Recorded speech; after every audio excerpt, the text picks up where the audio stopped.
Okay, hi. So we're gonna get started. If people walk in, that's okay. So hi everyone, my name is Tess, and I'm the president of the Asian Association here at WVU.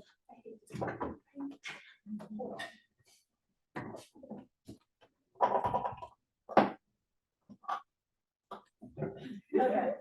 So I'm the president of WVU's first Asian Association, and we're a new organization here. And a little background of our purpose is we hope to create a platform for Asian voices here at WVU, and also just in the Morgantown community as well. And we also just want to celebrate the diverse cultures of Asia. So I just want to thank you guys all for coming today to our first discussion panel for Diversity Week. We're really honored to have so many people show up. That's so cool. And I'd also like to thank our awesome people on the panel for volunteering today to share their stories with us. So.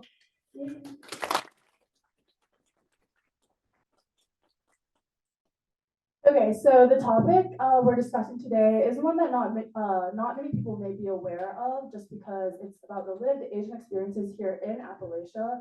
I feel that these stories are just very important and need to be heard more, especially for a group of people that are just very rarely represented in the media today anyhow.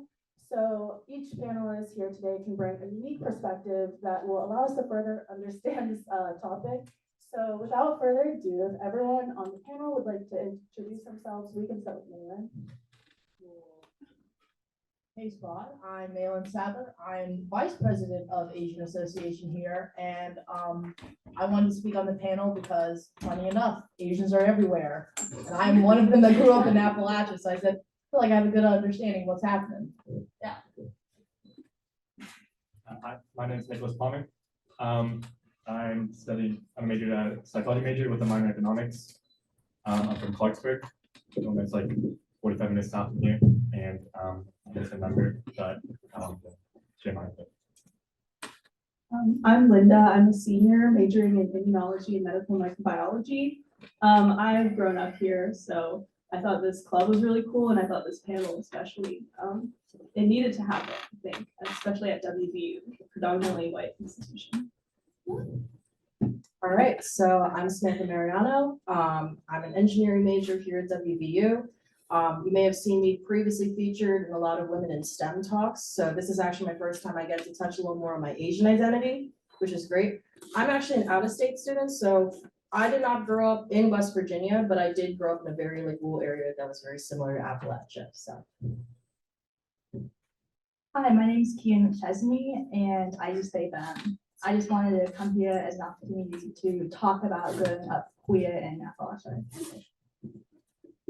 All right, cool. So the first theme we'd like to discuss today is actual lived Asian experiences here in Appalachia. So to the panel, if you guys could just speak on some of your experiences, good or bad, growing up in West Virginia, and how they just affected your identity today. Just like, was there ever a time when you wanted to even deny your Asian identity growing up? I'm gonna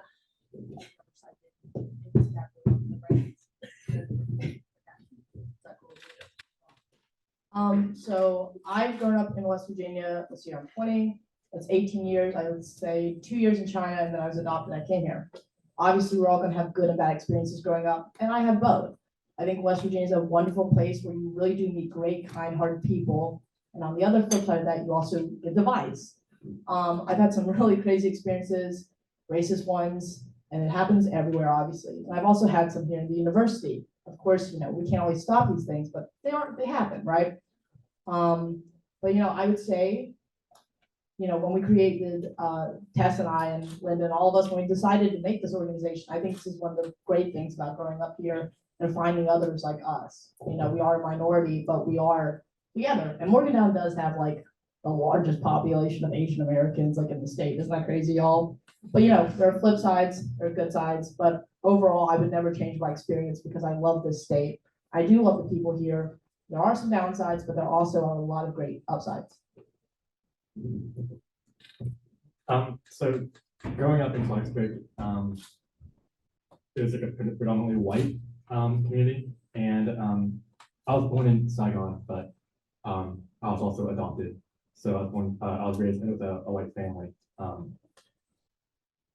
Because of this, I never really took much into consideration my ethnicity. I was Asian, but that was the only thing I attributed that to was the color of my skin. I have received a lot of questions about my ethnicity, some respectful, some not, some out of ignorance. But I guess just the rest of my childhood, it just wasn't really much of a factor I considered. And growing up, I realized, discrimination, I guess, is like a serious issue, and it's something to try to look into today. So, I'm Chinese and my parents immigrated to Hawaii, and that's where I was born. But I lived here for like 14 years. I did have a lot of bad experiences, I would say, and it took a long time for me to like stop feeling bitter about it. Especially when you're growing up and you're figuring out who you are as a person and developing self-esteem and all that.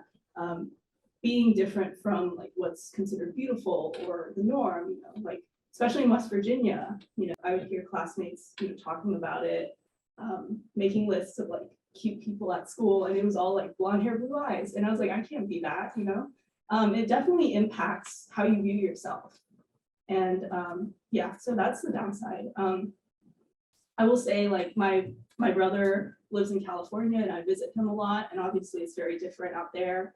And so it's been interesting to kind of see the different places, how Asians who grow up in a more diverse community, how they, how their identity issues are different.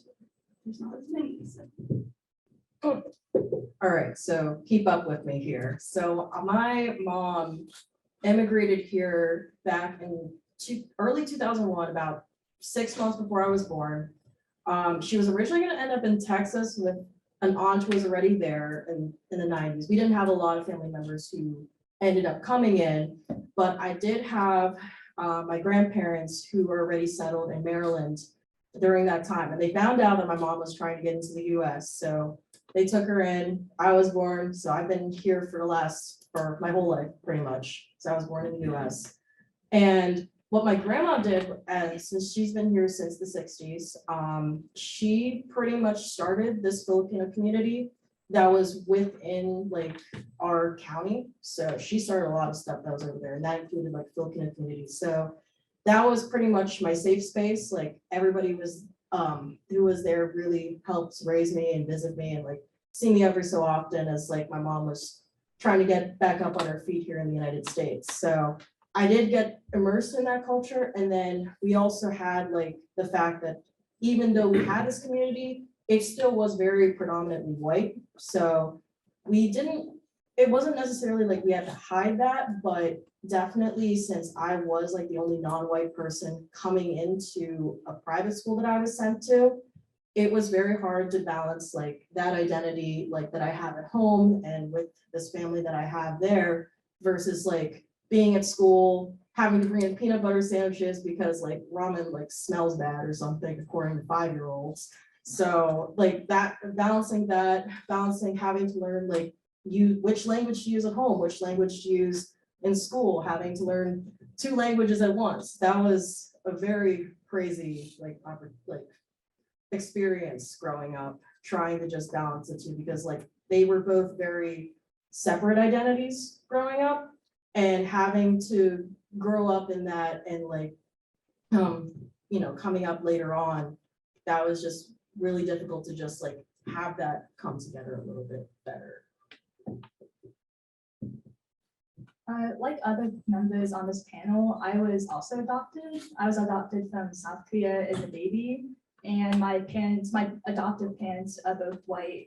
And growing up in Morgantown, it was really hard for me to find other Asians that I could relate to, because most of them were born in Asia and grew up in that kind of culture, and I just couldn't relate to that.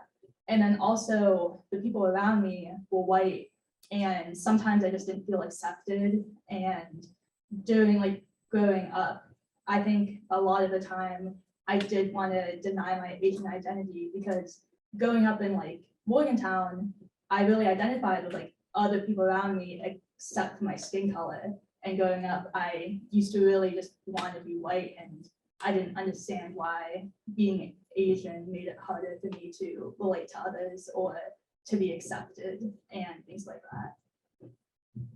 So kind of going off of what you were saying, Kian, about wanting to be white and stuff, I feel like that is a common thing for Asian Americans growing up in Midwest states to feel at first, just like the denial of not wanting to be Asian. So in a more positive light, when did you begin to like embrace your Asian identity? This is to the panel, but we can start with Kian too, just like the turning point for it for you. Okay, so it was in high school when I finally started to accept myself more. I interviewed this philosopher and gender theorist named Judith Butler, and they wrote a book about called Gender Troubles, and they just talked about gender performativity, and they also just talked about intersectionality, which was just this concept to me, which I never heard about until then. And that was just like really mind-blowing that different parts of the identity aren't independent of each other, and that they actually like bounce off of each other, and you're just like more than just one label. And when I interviewed this philosopher, it really just helped me put things into perspective and accept myself more as a whole person instead of just like individual aspects of my identity. I think the turning point for when I started really accepting my identity, kind of like putting those two worlds together, especially coming from a predominantly white school at the time.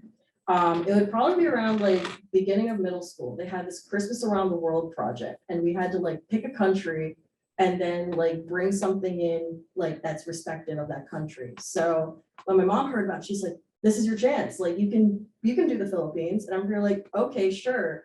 And like pretty much like my whole family was pretty much working on this, and we were able to bring up a roll. We were able to bring in some like noodles, because like noodles have a long life during Christmas, things like that. So I brought in, I was super nervous. Like imagine me like at 11, I'm here like, oh my gosh, what are they gonna do? I have these like weird noodles again, and I'm gonna have to like present about this to the class. And my teacher just loved it. She's like, oh my gosh, you did such a good job, and like the food is really good. And like I think people were just being really welcoming about that, especially because like this was one of the first times I really like presented that identity for them.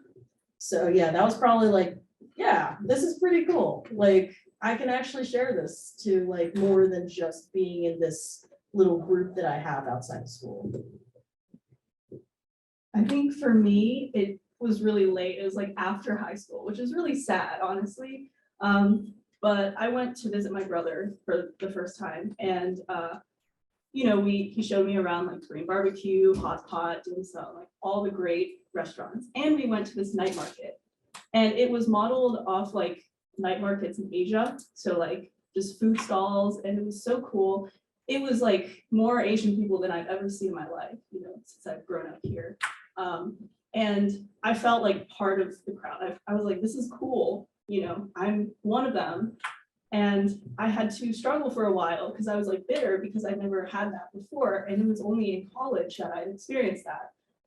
But then I was like, okay, like I have this cool culture and I need to embrace it more. So mine was recently late too. It wasn't until like high school when I really started to think about my Asian identity. That was only because there were like a couple other Asians in my high school, other than other Vietnamese, and we started to form a connection through that. I think the major turning point was on to a summer program for the States called Government Honors Academy. I met like a lot more Asians who introduced me to the culture. Like I was like 17 when I first like tried like pho. It was like you know, noodles and broth. And my mom's Italian, so like I'm kind of used to just like spaghetti and stuff. So that was really cool, and it really wanted me to consider learning more about getting more into the that part of the culture. Oh, yeah, so sure. Great, guys. I think when I started really embracing, well, I don't know, it's a gradual thing, and it's still happening actually. I think in middle school, I started watching Wong Fu productions of Ryan Giga and Kinjas. I got really into breakdancing, like a scary Like I really got into breakdancing, man. It's scary. But that didn't really manifest into pride. It was like an acceptance first, a little like I made a lot of like internalized racist jokes. And then as I like progressed through high school, I realized like there's more to this than just, ha ha, squinty eyes, haha. Like it's a gradual thing, and I think it's still occurring. I'm proud to be Asian American. Obviously, I'm on a panel with some wonderful people that share similar experiences. But I think when I go back home or when I see people from years past that still think those jokes are okay, it's hard for me to like re-immerse myself and stand ground. It's easy up here when we have people that are able to back us and support us, but like on our own personal fronts, I think it's still kind of a struggle. But you may do. Yeah.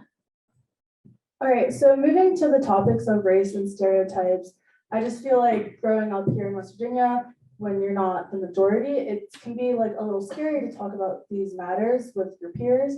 So to the panel, do you find yourself comfortable talking about race with your family and friends?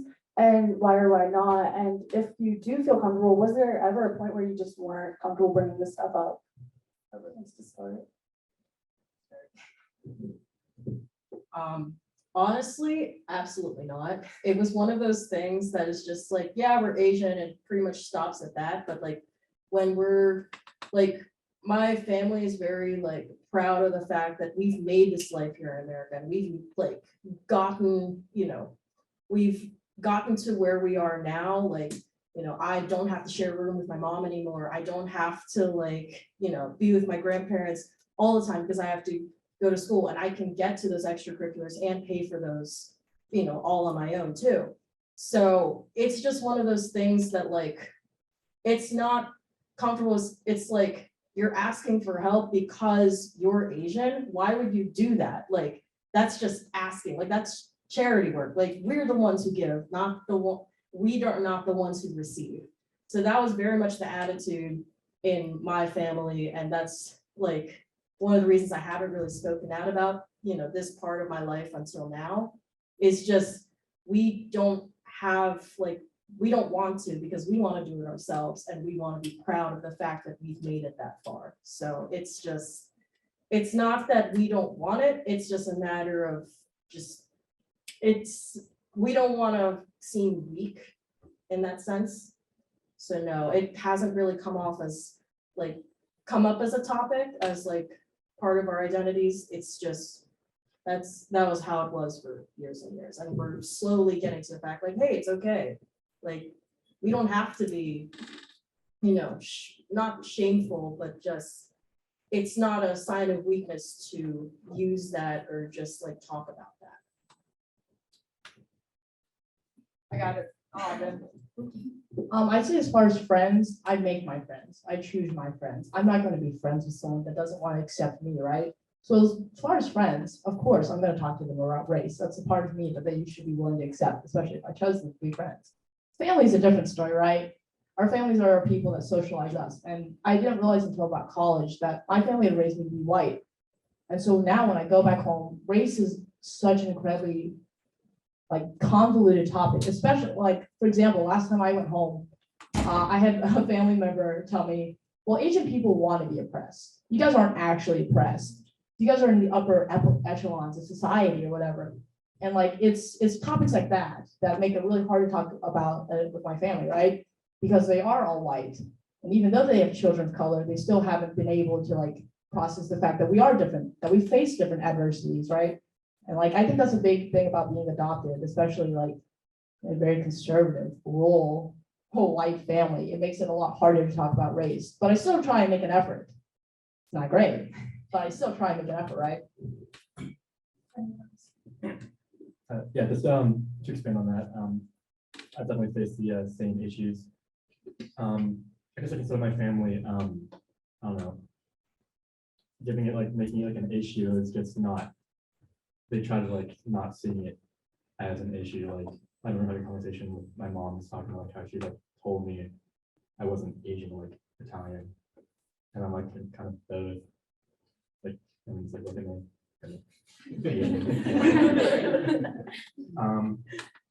And with my friends, for the most part, with friends, it hasn't really been an issue. They'll have jokes they're like, stuff like, about my race, which they think is funny, which can get, a bit exhausting. And I can try and explain, but I don't think some of them will ever like fully understand the unique challenges we face. But for the most part, like, I mean, my family and my friends, that they want to acknowledge and try and understand the difficulties that we face. I think before, I'd say like high school and before that, I definitely did not make the right friends. I had a lot of like white friends, and I'm not saying I don't have any now, but like they were very racist. And I still have the Snapchat, but like it was a Chinese New Year filter, and it was like a lantern, whatever. And she just said the words ching chong. And at the time, she thought it was funny. That was my best friend of a couple years. And even like now I saw it in my memories or whatever, and I was like, that is not okay. But at the time, I didn't even know. Like that's how blind I was. But now I would say my friends, we all complain about like problems and stuff because most of my friends are Asian, and the ones who aren't are very understanding. And my family, even though my brother and I both grew up here and we faced a lot of, discrimination, isolated incidents, we didn't talk about it until like last year. And he was like, I was kind of depressed when I was in West Virginia. And because like all the race stuff. And I was like, I did not know that. And, he was like telling me I should go somewhere else and like see the world first. So yeah. I think with my friends, I definitely, now that I'm in college, I really focused on choosing friends that are accepting, and I really relate to the idea that your friends are your like chosen family. And with my, like, I feel comfortable talking about that stuff. It's just at the same time hard to open up and be vulnerable about things that are more sensitive. And with my adoptive family, my brother is also adopted, and like he's also Asian and adopted from a different family. But with my parents, I think it's just hard for me to talk about being Asian because it's just like a facet of my identity that has made my life different. And they're just protective in the way that it's just hard for them to hear about those types of things where they can't protect me from other people being racist or like people being prejudiced and things like that.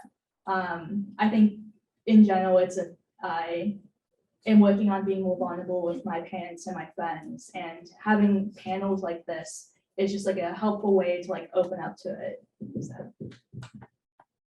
So everyone knows stereotypes about Asian Americans are very damaging to their identity and can have lasting negative effects on them. Just like how Linda and Maylan both mentioned, these like jokes that their friends have told them aren't really funny to us. And even then, like Nick mentioned, it's exhausting as well to just constantly be hearing it.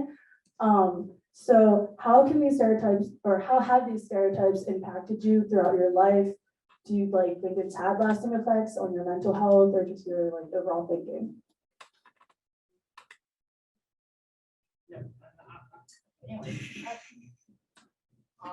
I think we all know a lot of Asian stereotypes, right? We're smart, we're hardworking, we're like also submissive.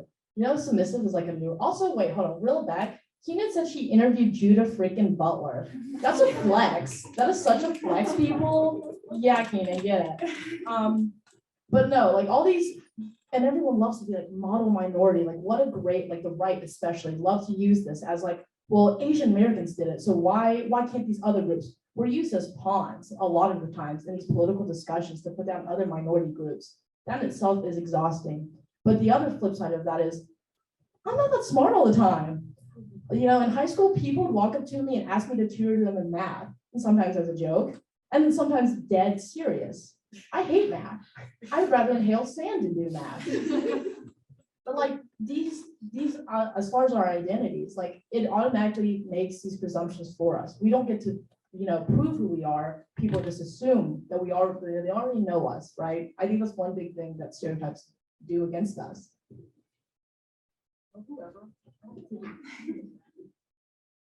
Yeah, I definitely had issues just like Maylan said. I don't let the stereotypes bother me that much. I try, I guess like kind of trying not to. One thing I do is like, I know certain stereotypes don't apply to me, such as being good at math. We hate math on this side. But something that like I've gotten more that has irritated me is being considered whitewashed. People do that a lot. And that would kind of like create like more of like an identity crisis. I just wouldn't feel like I belong, like I'm Asian enough to be within like, that community. And I feel like I would be like betraying my family if, I wanted to be part of more of that culture. Yeah, I think stereotypes in general, like, just make you feel like less of a person. You don't get to, like Maylin said, you don't get to prove it. Yeah, and on the flip side, like, I'm considered a banana, so like, yellow on the outside, white on the inside, and even a lot of like Chinese people would tell me that. So yeah, like trying to balance those two things and hearing stereotypes from both sides, kind of, it was pretty hard. I definitely have had like mixed feelings about stereotypes. Like they've said before, like it makes you feel like a lesser person, though, but also not only in the insulting way, but I think there's a big stereotype, especially in Asians, that like people assume that you have the world and like you already get everything you have. I mean, you're like, not really. Like there's a lot of times where I've been underestimated for a position or more underestimated. And like I have to like where somebody would be like, especially in high school when like you're trying to like get all of these things for your college applications ready, like people are trying to grab those leadership positions like crazy. And some of them it's political and you get those on a silver platter. And then some of them you really have to work your way up. And I think that's one struggle that like I've noticed, and people don't really understand that like there's constantly a feeling that you have to prove yourself not only to your family but to other people around you as well. So that definitely makes me work a lot harder, and sometimes to the point where it's really hard to just like deal with all of it.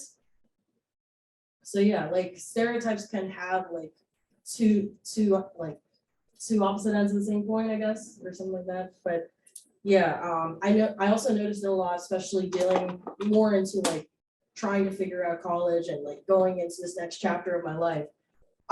They were coming out, like I applied during it was the 2018 application rule where a lot of those lawsuits were coming out about like a lot of institutions were not accepting Asians, and like people in my classes were getting like acceptances and rejections, and mine was like deferred here, waitlisted here. Like it was very, like my application was very odd, and I know that some of it was definitely attributed to what was happening at that time, and with those stereotypes. I think maybe like a combo, like stereotypes and assumptions people will make when they look at me, that like they'll assume that like, yeah, I'm Asian, but they'll also assume that I grew up in like an Asian culture. And when I don't live up to those expectations of like liking those types of things, it made me feel like I wasn't Asian enough, or also I was just like failing to be what people expected me to be, which was just growing up as like a teenager is like a weird thing to feel that like, oh, I don't like anime that much, or oh, I don't like K-pop, or I don't know Korean, and things like that. Growing up, it made me want to like fit in by faking interest in those types of topics. And it just took me a while to just naturally grow into my own identity that wasn't influenced by the norms and expectations of people around me. So following the last question in a more positive light, what is something uniquely individual about you that just doesn't fit the common Asian stereotypes or assumptions people have about you when they see you?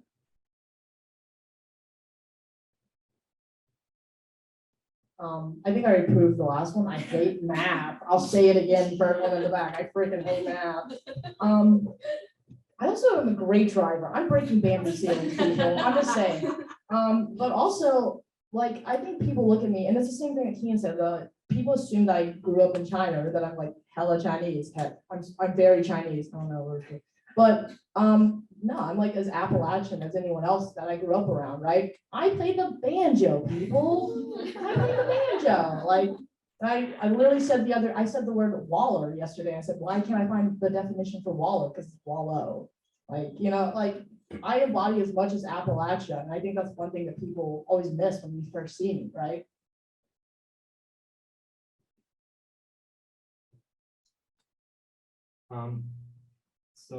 What I was saying, previously, it's about adopted, like sort of whitewashed.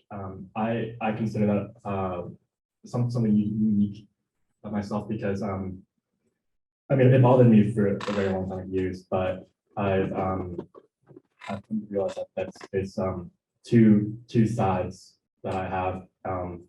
Just two different attributes that are part of me, and I shouldn't see a conflict between them. I think it provides me a unique perspective that most people aren't able to experience. I think growing up in West Virginia, you kind of like take on some of the activities and whatever. So like, I don't know, my family, yeah, we're very Chinese, you know, we make dumplings for New Year and we talk to family on WeChat and everything, but like we also go off-roading. We go hunting, we go foraging, we grow mushrooms, stuff like that. So I don't know. I think I've embraced that more and I see it as a positive thing that Asian people who grew up somewhere else might not have.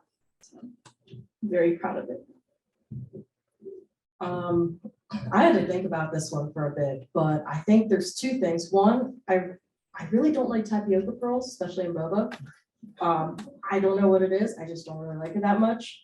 And then the other one is that I know my family tends to be one of two spectrums, either very soft-spoken or we call it in Filipino like chismis culture. So they're very gossipy. They're very talkative. They always want to like figure out what's the buzz, you know? I kind of fall in the middle of that. And also because I am an engineering student here, you kind of, when you're an engineering student, especially like women in STEM, you really have to hold your own. And I think that's one thing that my grandma says a lot is that I'm just really stubborn and just have a backbone. And I'm not afraid to like say what I need to say. So I know when people like meet me, they're always like surprised at how blunt I can be sometimes. So that's definitely one thing I've learned. I think part of that did come up from not only did it come from being in the engineering program, but I think it also came from like growing up. I had to like defend my mom a lot when she was like working odd jobs and stuff. So like there was the classic, you know, oh, where are you and your mom from? And we're like, oh, we're from small town Maryland, it's about 10 minutes away. They're like, no, where are you really from? And I'm here like this small town Maryland right over here, you know, and like it was just very like pushy and I just didn't really know what to do with it. And I'm here like, hey buddy, get lost. And like, can you imagine like a 10-year-old kid saying this to this old guy over here? And I'm just like, oh my gosh. But yeah, that was definitely like one of the things that I had to do growing up was just growing a backbone, especially like when, you know, helping my mom. She did finally get her US citizenship when I was about 16, 17. So really helping her through that citizenship test and like helping the rest of my family get through that. That was definitely one defining part that was mostly unique to me. I think for me, like just compared to when I was in high school, I really did try to fit common Asian stereotypes because I thought maybe that would make me feel more Asian. And so now I definitely am my own person and no longer like really think like when I'm trying to think of Asian stereotypes, common ones, and I just can't really think of a lot of them because it's not like on my mind that often that I need to fit into a certain image, and just not caring about what people think is just something that like I'm proud of, I think, isn't like uniquely, I don't know. This question, when I saw it, I'm not sure how, I didn't know how to answer it. But in general, I am just proud that the stereotypes of being Asian, I don't care about the film anymore. So staying kind of on the topic of identity, how have your past experiences and your identity affected both your just like romantic life and your friendships here while you're in West Virginia? Has it been like positive, negative? Has it been hard on you?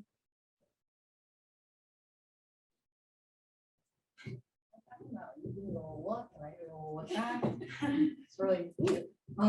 As far as romantic life, I didn't date in high school, but I stand by that high schoolers just shouldn't date. High schoolers are scary. But like, no, I didn't date in high school. I grew up in rural West Virginia, right? I was like one of the only, like the few people of color in my school. And also to add on it, like the culture there, I think a lot of people like to think that we're not as racist as we used to be. I literally had a guy tell me, I don't know if I can date you. I gotta ask my dad if it's okay to date Asians. Like, the answer wasn't great either. So we were wondering. But also, even when I did start to date, I was still like worried about getting fetishized, right? Like, I was always worried I'm going to walk into this guy's apartment and then there's just going to be like a sword on the wall and like anime everywhere. Like, there's a fear of being fetishized, especially on Tinder. You get weird answers like, can I get a happy ending? Like, stuff like that, you know? You get weird, they're weird people here. Like, you work around it and you figure it out. So like, obviously, yeah, I figured it out. I'm pretty hot, just to say it. But, and also friends. Like, I think coming to Morgantown, I've really been able to find way more open-minded people up here, better friends. And on the flip side of that, though, I mean, you still find like weird people. Like, and by weird, I mean like racist people. Let's just say it. I find a lot of racist people up here. First day on campus, I heard someone go, "There's too many chinks on this campus." Like, so you know, it's a weird balancing act that I think we do all the time. But I think a lot of us up here have proven that we're like pretty good at figuring it out on our own, right? So regarding friendships, I guess any relationship, I'm more cautious for the reason that she said. I wonder like why someone would want to be my friend sometimes. It's like more like middle school or like early high school. I would be like the butt of jokes. It's kind of easy because I'm a minority. That's happened quite a bit of times. There's also good qualities though, just like meeting other Asians. They normally want to reach out. And I guess like the fetishizing happens like to me is like I'm a man as well. I've gotten like people approach me. They definitely have a specific type, like as a being Asian. I never dated in high school either. I'm gonna contribute that to the game I don't have. But there has been like multiple times where like girls would be like weird about it and everything like that. I'm glad this is a reoccurring. I would say like for friends, it was hard because like sometimes you don't have things in common with people, and it's not your fault, but it always feels like your fault when you're growing up and so eager to make friends and you can't, you know. But getting to college and meeting a lot of cool people, that has changed things.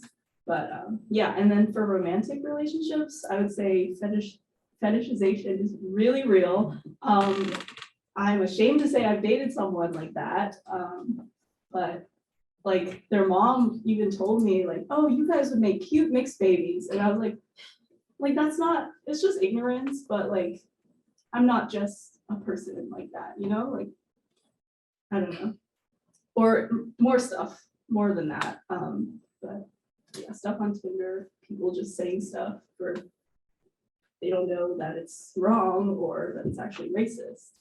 But yeah. So for friends, I mean, that whole incident with the Christmas around the world, that definitely gave me some brownie points. But I know like I was in 8th grade and that was like the rise of like people were starting to get like Instagram and iPods and stuff. And then it's just like for a, to be honest, and a rate. And like they would always like give, and remember, I'm like the only non-white student at this point. Actually, no. my one friend's Cambodian, she transferred in outside. So there were two of us. But we had like this thing like on Instagram where like all the guys in our grade would be like to the other girls, they'd be like, yeah, like your rating's a 10 and like you're really gorgeous and we should do this. And then like for me, they would be like 4, I guess. Like you go to my school and that's it. So that was always such an interesting, we're like, why? Like we've known each other, but you're been as long as like these guys have, but you're giving these girls like a different rating for me. Like that was just a little bit of a wake up call, like, oh my goodness. But that was like probably my first year on social media. I never dated in high school, mainly because like, I think my grandma would have smacked me for real. I think she still would have, but yeah, because her thing is like, everybody in my family, at least like the women are like super educated. Everybody has like at least their masters. So she's just like, she's like, get that piece of paper first and you can do whatever afterwards if that was really what you wanted to do. But yeah, romantic life, I didn't really have much of that until like college. I did date somebody for 3 years.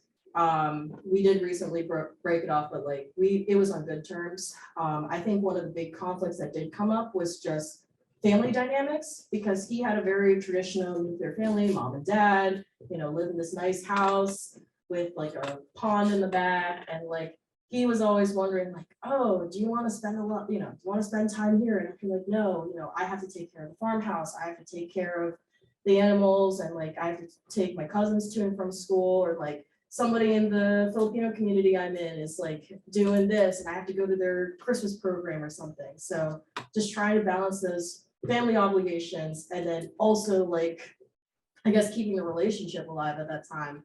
That was really hard to balance because, I want to be loyal to both, and sometimes that just wasn't possible. For making friends, I think now that I'm in like just accepted myself more, I'm not willing to put up with people who like will not like who like in high school, people, my friends, they'd be really into like K-pop and just a lot of other things, and would they just make like racist jokes or something like that. And just now in college, I just don't put up with that. And making friends, I've just been able to find a lot of like accepting people. In terms of like dating, I feel like dating when queer and Asian just is like hard in general. And just I relate to a lot of what other people say about being like fetishized and stuff like that. It's just like I've deleted Tinder because I just don't want to put up with those types of comments. They just got like really exhausting. So yeah. Okay, so because we're running a little behind on time, I think we'll end the day with this last question for you guys. What are your hopes and concerns for the AAPI community moving forward, especially after having discussions like this here at WVU in like a Midwest state? What do you wish people outside the community understood? And you can even just talk about what it means to be Asian in America. Wait, which one is this? 10? 10? Yeah, the last two. Okay, hopes, concerns. Oh, I think as far as hopes, I think we're actually getting there. Like when I was little, all I had was Mulan, right? But like look at now. I mean, we have Shang-Chi, we have everything all at once. There's a character in a Disney movie with my name. Like think about that. Someone's gonna name their kid after that character, and they'd be like, I was first, get pumped. But I really have hopes for us seeing more representation, more acknowledgements, more validation. I know we didn't get to the question, but like the rise in Asian hate crimes, I think us as a society highlighting those issues more is really something I hope to see in us. What was the other part of the question? So true. So outside of the community, this is something I really want, is that when we speak on these issues, to not take our words and run with them, because they're not other people's issues to talk about. It's in like, I really think about this a lot, is that I do have white friends that love to stick up for me, and it's great. It's awesome, but it's weird territory when you start speaking for me. Does that make sense? Like, I love having support and stuff, but I also want to make sure that people understand that some of the issues that the Asian community faces are Asian community issues. And as far as being Asian American, it's both parts of that. I am Asian and I am American. At the end of the day, I want people to recognize both parts of me because they make up both parts of me. Like Kian said earlier, intersectionality, bada bing, bada boom, women and gender studies, am I right? But these are parts of me that can't be diverged of the other. They're fully encompassing me. And I think that for all aspects, Asian American, whoever, all needs to be highlighted because it is me. That's what it means to be Asian American, right? So. So with regards to the API community, I think there's been a lot more effort like in recent years. Just raising awareness. Although some things I'm concerned about are like when there are like hate crimes committed like to Asians. I've heard other people like talk about like after seeing like people die on the news that say like I don't think it was like because they're Asian. It just probably like happened to Asians. It's like no, like I mean, it's like a hate crime towards Asians. So I still think there's a lot of ignorance that still needs to be worked on. But so to be an Asian in America, I think for me what that means it's just valuing my background, being also like be proud of it, be proud that I'm Asian, like happy for that, as well as being more accepting of all of this as any other background.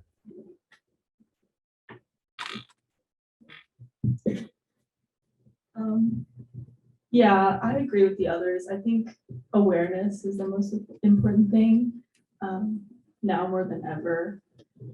And I think a lot of like racist remarks stem from ignorance. And I think as more awareness is raised, I think that will just naturally decrease. I think being Asian, to me, it's being part of something really cool. Having, other foods and traditions and stuff that you can share with others and you can embrace fully. And I think even this year, like the fact that Tess made this club, the Asian Association, it was something that I didn't know we needed. But then once we have it, it's like, wow, there are so many like students that I've never met or even seen around at WVU. And now we're all coming together and like having potlucks and getting to know each other. And it just feels so much more welcoming. And it makes me sad that I'm in my final year and I don't get to see more of this. Yeah, what Linda said, but I would say for the AAPI community, like we've come such a long way, but I think there's still a lot of things that need to be worked on within our community. And that's mainly just, we have such a bad habit of just shoving things under the rug, or like we just don't speak about it, like it's very taboo, like really, like we're having issues with, I know one of them big ones is mental health.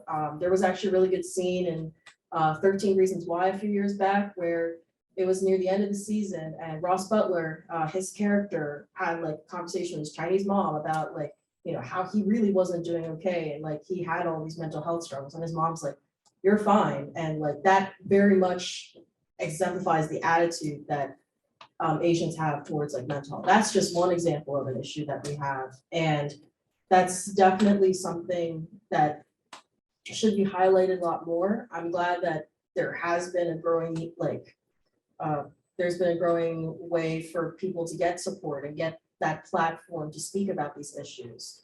I know for, let's see what else, okay. Just one thing I wish that like people understood about like being Asian is that we're just severely like underestimated. There's so much more to like being Asian than just being Asian. Like we are hard workers. We have like, such a rich culture that's spanned the test of time, really. And not only have we had this represented, and that's only like a fraction of how much there really is in like our Asian backgrounds. And having that and just carrying that out as like, carrying out that culture of like resilience and just have, carrying that on through each person. I think that's a wonderful thing. And I hope that just continues for like generations to come. My hope is that these types of panels and just like uplifting voices that normally aren't heard is just continued, and that like in general is just going up. I wish I had role models that look like me and things like that, and I just really hope that that continues and that in the world, that like, when I'm like, just being more involved in the community here would just be like a really great thing.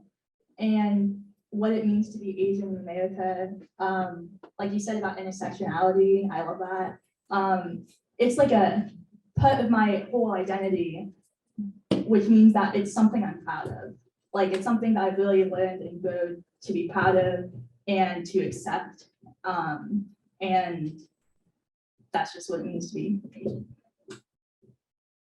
Great, well, I really appreciate all of your guys' comments today. I hope this discussion just continues to be talked about more and more. Like Linda said, even after we leave and graduate, like just more discussion panels, we like to be heard and stuff.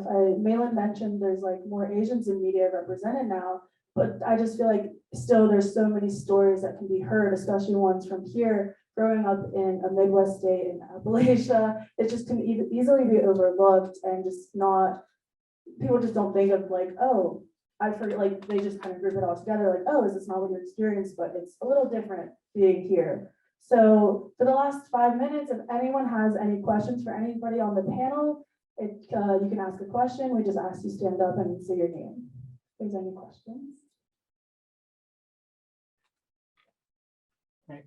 Hi, my name's Vincenzo. I just wanted to know, was there any like specific struggles that was like really difficult that you guys experienced following quarantine and afterwards?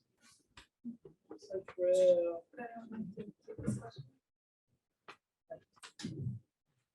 Yeah. Thank you, Vincenzo. I would say after quarantine, you know, and this is about to get political, so get ready. We had a president that referred to a virus that affected everyone in our nation as the Kung flu, as the China virus. And if you think for a second that that doesn't have an effect on any of the people on this panel, then you're wrong. Because from there on, during quarantine, when I would go shop out for my family, because my family's like all people at risk, no one would be in an aisle with me. No one wanted to be close to me. Like these are things. And you saw it on the news as well. I mean, the Asian community got hit hard. Elderly people were getting beaten on subways because they were scared that they would have a China virus. And they were Korean. Like, so I think one thing about quarantine is that we're still dealing with the ripple effect of like still being seen as like a disease carrying, like almost similar to like rats and like plague sometimes. Like those are things we're still dealing with. I think she said it as well, so. Yeah. Any other questions? My name is Nate. What are some techniques that Asians adopted by white families can utilize to integrate the community? Assuming it's a predominantly white community. Wait, say it again. I didn't process it. So an Asian child is adopted by a white family. How can they better integrate into the community if that's also a white community? Actually, I don't know if I'm allowed to answer questions of this mine, but so for transracial families, I did a little bit of research about them a semester ago, and it is a very difficult topic because these parents are obviously adopting us, like, you know, because they love us and like and all that, but it can become difficult, just like Malin touched upon, I believe in an earlier question, how like sometimes it can be at just like surface level when they try to introduce our culture to us again. Again, you know, they're doing it out of love, but it can just even be wrong, like come off wrong. I know for my family though, when I was little, they would throw Chinese New Year parties and invite all the other Chinese kids that were adopted. They kept in contact with them. And that really helped me. I enjoyed being surrounded by kids that looked like me, and the Chinese restaurant owners like loved seeing us. They would talk to us in Chinese. It was just like a really great experience, and that's one of my favorite memories growing up. So,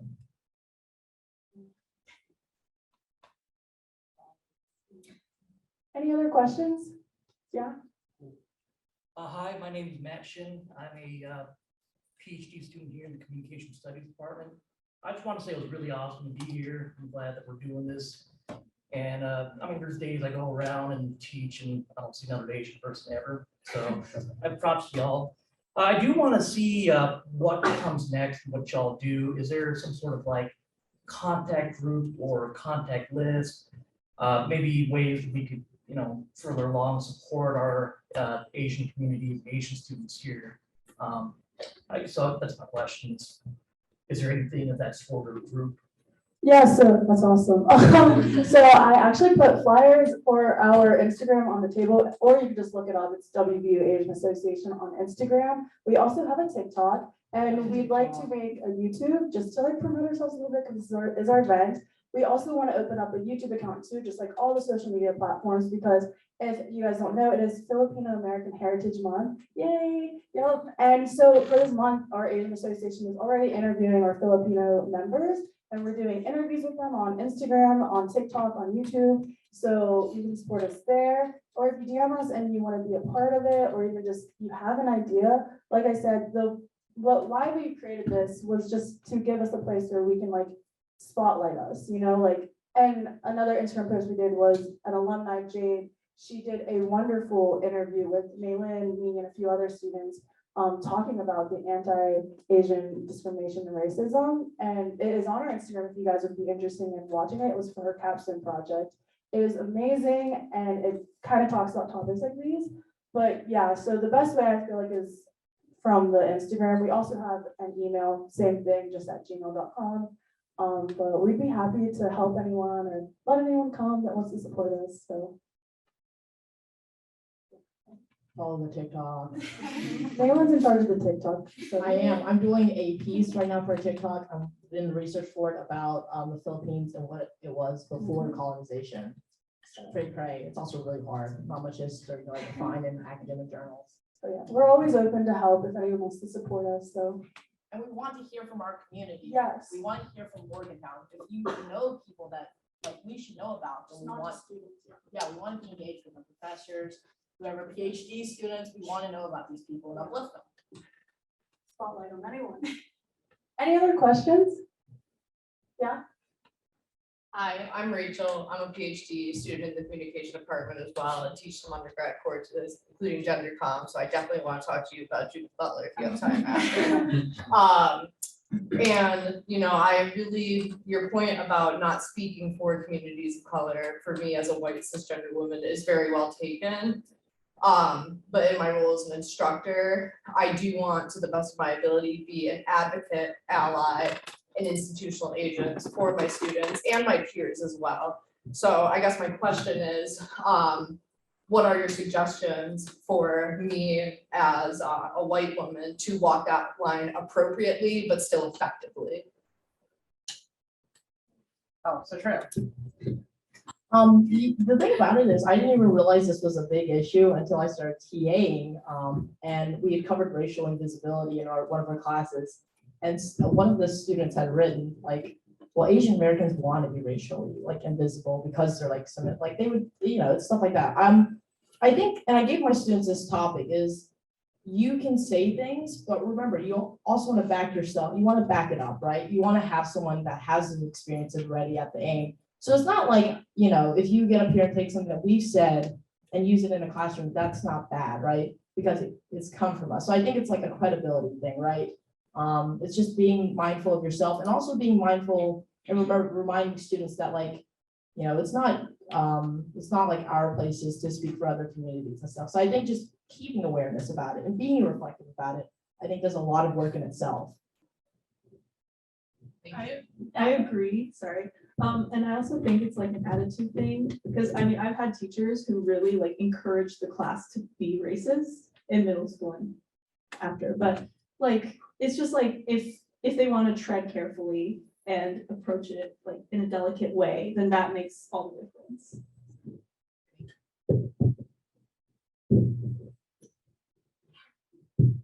Any other questions? If you guys have to leave, you can, but we'll stay probably just a few minutes if you want to talk to any of us too. But any more questions for the panel?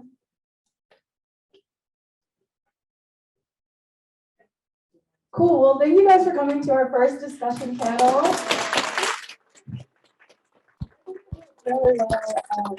I just like to say in the Career Center, we do have a wonderful person in it. Her name is Jamie Choi. I talked to her the other day, and we actually were brainstorming an idea for another panel if this one went well, which I think it did, of actually finding professors of Asian descent and students and doing a panel on that, just to hear like older generation, younger generation views. I think that'd be really interesting.